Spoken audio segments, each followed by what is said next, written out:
Hello student, मैं राहुल शर्मा आप सभी का विवेकानंद स्कूल की ऑनलाइन क्लास में स्वागत करता हूँ। हम यहाँ कक्षा 7 का सेकंड चैप्टर जंतुओं में पोषण पढ़ रहे थे। इससे पहले हमने इसका एक वीडियो देख लिया था और उस वीडियो के अंदर हमने जंतुओं में पोषण में पाचन वगैरह, पाचन की परिभाषा क्या होती है, मानव में पोषण किस प्रकार होता है, पाचन किस प्रकार होता है, पाचन में काम आने वाले अंग और पाचन में काम आने वाली ग्रंथियों के बारे में देख लिया था कि कौन कौन सी ग्रंथियां होती है और कौन कौन से अंग होते हैं। और अंगों के बारे में अपन पढ़ रहे थे।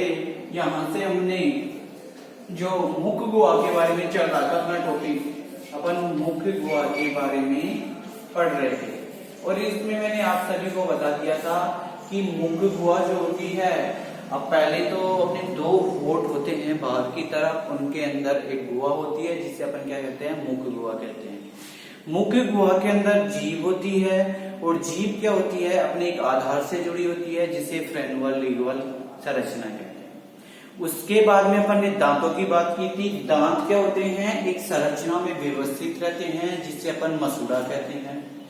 और मसूड़े के आगे अपन बात कर रहे थे कि दांत जो होते हैं अपने 2 प्रकार के होते हैं। कौन से, एक तो अस्थायी दांत और एक स्थायी दांत। अस्थायी दांतों की बात की तो अस्थायी दांत जो होते हैं वो क्या होते हैं, दूध के दांत होते हैं। जो शुरुआत की अवस्था में बच्चे के आते हैं उसके बाद में वो दांत क्या हो जाते हैं, टूट जाते हैं। और उसके बाद में परमानेंट दांत आते हैं जो टूटने के बाद में वापस नहीं आते, उन्हें अपन क्या बोल दिया, स्थायी दांत। उसके बाद में भी अपन ने बात की थी कि दांत जो होते हैं संरचना एवं कार्य के आधार पर 4 प्रकार के होते हैं। कर्तनक दांत जो आगे ऊपर के 4, नीचे के 4, 8 दांत। फिर रदनक जो नुकीले दांत होते हैं उसके पास वाले, फिर उसके पास वाले अग्रचर्णक और फिर उसके पास वाले चर्णक, ये वाले जो दांत होते हैं।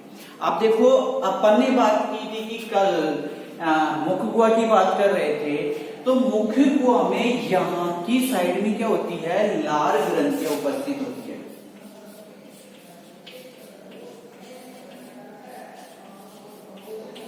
कौन सी ग्रंथियां उपस्थित रहेगी, लार ग्रंथियां। अब ये लार ग्रंथियां जो उपस्थित है, इन लार ग्रंथियों के द्वारा लार का स्रावन किया जाए। लसलसा सा पानी जैसा पदार्थ होता है जिसे अपन क्या कहेंगे, लार। लार ग्रंथि किसका स्रावन करती है, लार का। कहते हैं ना अपन किसी चीज को, जैसे अपनी कोई मनपसंद चीज हो उसे देखते ही मुंह में पानी आना, तो वो पानी और कुछ नहीं होता, वो लार होती है। ठीक है ना। तो यहाँ जो अगर अपन बात कर रहे हैं, लार ग्रंथियां क्या करती है, अपने शरीर में जो मंड, जिसने अपन ने कार्बोहाइड्रेट या स्टार्च की बात की है, यहाँ स्टार्च पोषक पदार्थ में बात की थी अपन ने फर्स्ट दिन वीडियो में कि पोषक पदार्थ जो होते हैं 7 प्रकार के होते हैं। कौन कौन से, कार्बोहाइड्रेट, मंड या स्टार्च, वसा, प्रोटीन, खनिज लवण, विटामिन, जल और खाद्य रेशे, 7 प्रकार के अपन ने पोषक पदार्थों की बात की थी। तो यहाँ जो अपन बात कर रहे हैं मंड या स्टार्च, मंड या स्टार्च क्या होता है कि जैसे ही अपन भोजन को चबाते हैं, जैसे ही अपन ने क्या किया, भोजन को चबाया और भोजन को चबाने के बाद में उस पूरे भोजन में क्या हो जाती है, लार मिक्स हो जाती है। जैसे अपन भोजन को ऐसे लुगदीदार बन जाता है, मतलब लसलसा बन जाता है, कहने का तात्पर्य यही है। तो जो क्या होगा कि उस पूरे भोजन में अब लार मिक्स हो गई। उस लार क्या कर देती है, मान लो कि ये अपनी कोई चपाती थी और उस चपाती में क्या था कि मंड या स्टार्च उपस्थित था। वो मंड या स्टार्च किसकी उपस्थिति में आता है, जब उसमें लार मिक्स हो जाती है तो वो अपने शरीर में शर्करा या ग्लूकोज में बदल जाता है। किसमें बदल जाता है, शर्करा या ग्लूकोज में बदलता है। जैसे आपको बहुत से टीचर इसमें माल्टोज बताएंगे, शर्करा मंड में क्या होता है, किसमें बदल जाता है, माल्टोज में। लेकिन अपन को क्या याद रखना है, ग्लूकोज याद रखना है कि जो मंड और जो स्टार्च होता है वो लार की उपस्थिति में किसमें बदल जाता है, शर्करा में। और ग्लूकोज क्या करता है, अपने शरीर को ऊर्जा देता है। तो तो अब क्या कर रहे हैं, भोजन ही अवशोषण हो रहा है नहीं, तो भोजन का अवशोषण हो रहा है, इसीलिए यहाँ किसकी जरूरत पड़ी, लाल ग्रंथि को इसको अवशोषित कराने या पाचन की इसको जरूरत पड़ी। तो मुख गुहा में दांतों के अलावा, जीभ के अलावा और मसूड़ों के अलावा भी क्या होता है, मंड या स्टार्च का पाचन होकर किसमें बदल जाता है, वो शर्करा में बदल जाता है। इसके बाद में ये तो अपना कौन सा था, फर्स्ट वाला अंग था, कौन सा, मुख गुहा। इसके बाद अपन बात करते हैं तो सेकंड वाला जो अपना है कौन सा बात करेंगे, ग्रसिका। तो देखो मैं यहां से अगर ये वाला डायग्राम बनाता हूं अपने पास,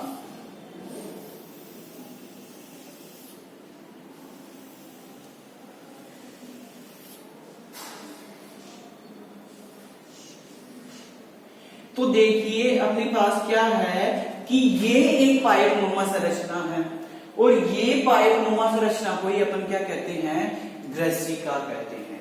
इसी को अपन ने क्या कह दिया, ग्रसिका कह दिया। अब अपन ने क्या किया था कि जो भोजन था अपना मुख गुहा में, उस भोजन को हमने चबाया, चबाने के बाद में उसमें लार मिक्स हो गई, लार मिक्स हो गई तो क्या हो गया, लसलसा बन गया, लुगदीदार बन गया।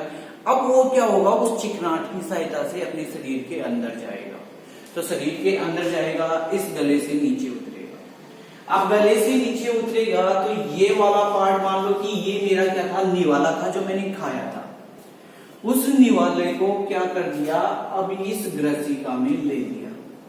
अब इस ग्रसिका में क्या होता है, अपने पास यहां छोटे छोटे से उभार पाए जाते हैं। कहने का मतलब ये छोटी छोटी भित्तियां है।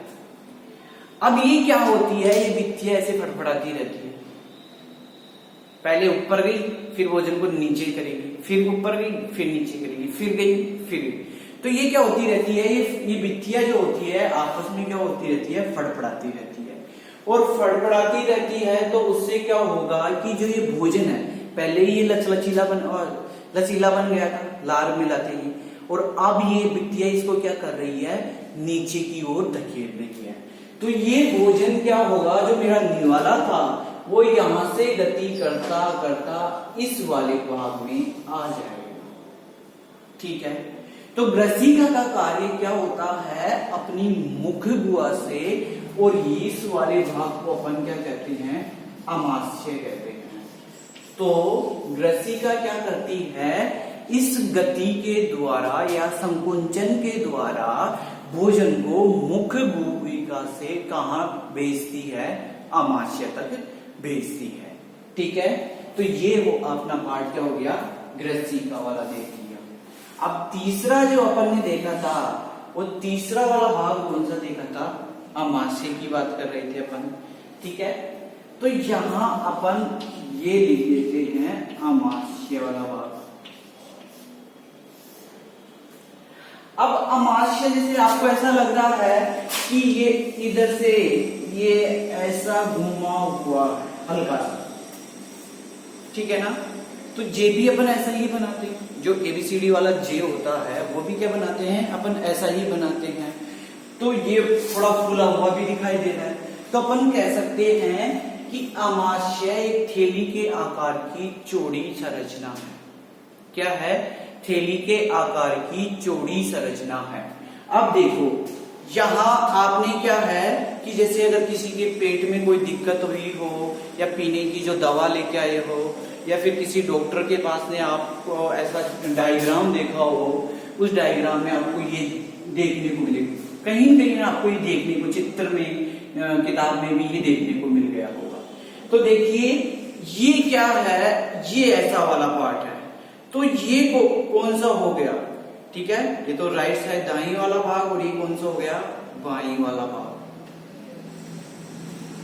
बताइए, ठीक है, क्या हो गया, दायां और बायां वाला जो भाग अपन देख रहे हैं, उस दाएं वाले भाग की तरफ क्या है, ये इधर वाले भाग की तरफ अपने पास लटका हुआ है। जो बायां वाला भाग है उस बाई साइड क्या है, लटका हुआ है। तो इधर जो ये अपना है अमाशय है जो बाई साइड उपस्थित रहता है और इसकी आकृति कैसी होती है, थैली के आकार की और जे समान होता है। ठीक है, अब इस जे समान में बात करते हैं तो इसमें श्लेष्मा वाला पार्ट पाया जाता है। एक HCl बोलेंगे अपन जिसे हाइड्रोक्लोरिक अम्ल, क्या बोलेंगे, हाइड्रोक्लोरिक अम्ल। और एक और भाग पाया जाता है पाचक रस। क्या पाए जाएंगे इसमें, पाचक रस। तो देखिए अब श्लेष्मा, श्लेष्मा क्या होता है, एक चिकना पदार्थ होता है। जैसे सर्दियों में जुकाम लग जाती है तो यहाँ से जो नाक बहना स्टार्ट होता है, उसी वाले उस चिकने वाले ही उस पदार्थ को अपन क्या कहते हैं, श्लेष्मा कहते हैं। तो इस अमाशय वाले पार्ट में क्या होगा, श्लेष्मा पाई जाएगी। ये श्लेष्मा क्या होती है, यहाँ भोजन में चिकनाहट बनाए रखती है। अब भोजन क्या आ गया था अपना, यहाँ से होता हुआ कहाँ आ गया अपने पास, यहाँ आ गया। अब यहाँ आ गया तो इस श्लेष्मा वाले भाग में क्या होता है, भोजन यहाँ चिकनाहट के रूप में रहता है। और ये श्लेष्मा क्या करता है, ये जो अपनी इस अमाशय की जो ये दीवारें हैं, ये बॉर्डर वाली जो दीवारें हैं, इन दीवारों से क्या करेगा, सुरक्षा करता है कि मान लो कि ये दीवारें हटे नहीं, भोजन इन दीवारों के लगे नहीं, इसलिए ये श्लेष्मा इन चारों तरफ, दीवारों के चारों तरफ लगा रहता है। ठीक है, अब देखिए HCl क्या करता है। HCl जो होता है इसे अपन हाइड्रोक्लोरिक अम्ल कहते हैं। क्या कहेंगे, हाइड्रोक्लोरिक अम्ल। तो ये इस पूरे अमाशय की अम्लीयता को बनाए रखेगा। ठीक है, क्या करेगा, अम्लीयता को बनाए रखेगा।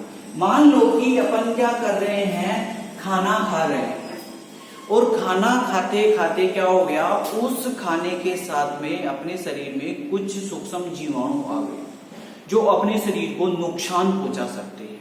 वो सूक्ष्म जीवाणु आ गए, तो वो सूक्ष्म जीवाणु जैसे ही अपने शरीर में आ जाते हैं तो उन सूक्ष्म जीवाणुओं में क्या होता है, ये HCl क्या करेगा, उन सूक्ष्म जीवाणुओं को नष्ट कर देता है। जैसे ही कोई इस भोजन के साथ शरीर में सूक्ष्म जीवाणु आएगा तो आने के बाद में क्या कर देगा, वो वहां से उसको खत्म कर देगा, मार देगा HCl। तो HCl क्या क्या कार्य कर रहा है अपने शरीर में, और इन सभी पाचक रसों को सक्रिय करता है कि पाचक रसों को काम करने के लिए प्रेरित करता है कि तुम काम करो। तो ये इतने सारे काम कर रहा है अपने शरीर में। HCl हाइड्रोक्लोरिक अम्ल क्या क्या काम करेगा अपने शरीर में, पहले तो इस अमाशय की अम्लीयता को बनाए रखेगा। जैसे अगर मैं आपको यहाँ लिख भी दूं, इसके कार्य क्या क्या कार्य होंगे, HCl के कार्य यहां लिख देते हैं अपन, HCl के कार्य। तो HCl के कार्य में पहला क्या लिखोगे आप, ये अमाशय की अम्लीयता बनाए रखता है।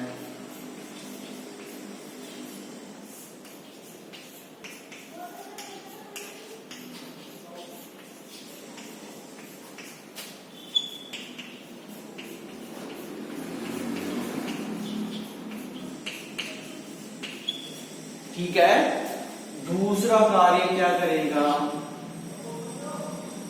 दूसरा कार्य ये करेगा कि पाचक रसों को सक्रिय करता है।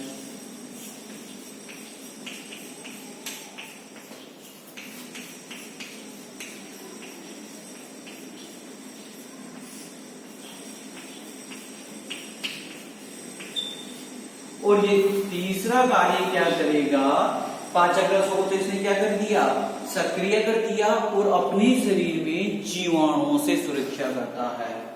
तो जीवाणुओं से सुरक्षा करेगा।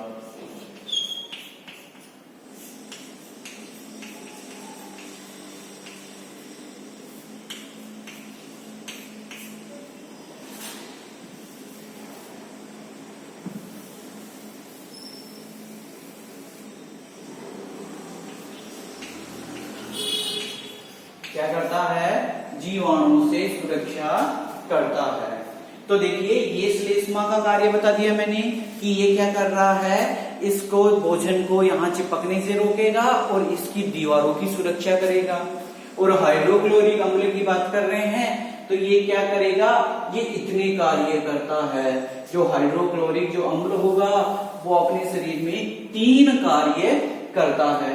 उसके बाद में ये पाचक जो रस होते हैं ये क्या कार्य करेंगे, जो भी यहाँ जटिल पोषक पदार्थ होगा उस जटिल पोषक पदार्थों को सरल पोषक पदार्थों में बदलेंगे। तो यहाँ भी अपन क्या कर सकते हैं, नोट करके लिख सकते हैं। ये जैसे अपन ने क्या किया, यहाँ नोट किया और ये लिख दिया पाचक रस क्या कार्य कर रहे हैं, पाचक रस। तो पाचक रस जटिल पोषक पदार्थों को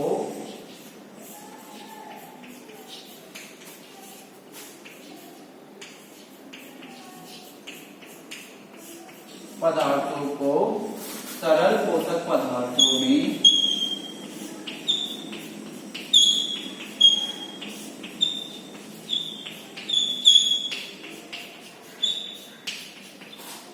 में बदल देते हैं।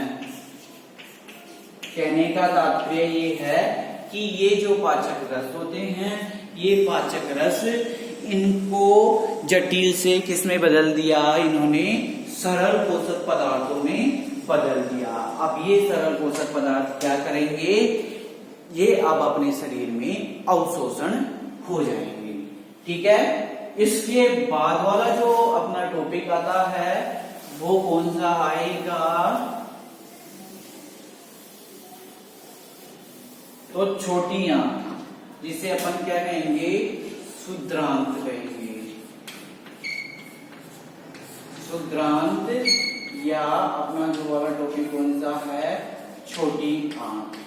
तो देखिए अब क्या होगा, एक तो छोटी आंत में सर्वाधिक जो होता है पोषक पदार्थों का पाचन होता है और ये सबसे लंबी लगभग 7.5 मीटर लंबी नली है। क्या है, एक 7.5 मीटर लंबी नली है।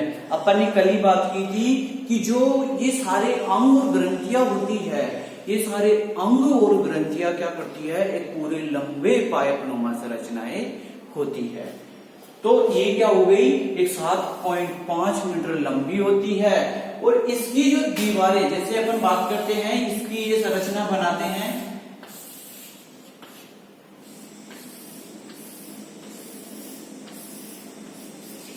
तो देखिए ये इसकी है ना, ये वाली जो है अंदर वाली जो ये पाइप है, ये छोटी आंत होती है। तो इस पाइप के अंदर क्या होते हैं, छोटे छोटे ऐसे पक्षमाप जैसी इकाइयां होती है, पक्षमाप जैसे तंतु होते हैं, जिन्हें अपन क्या कहते हैं, रसांकुर कहते हैं।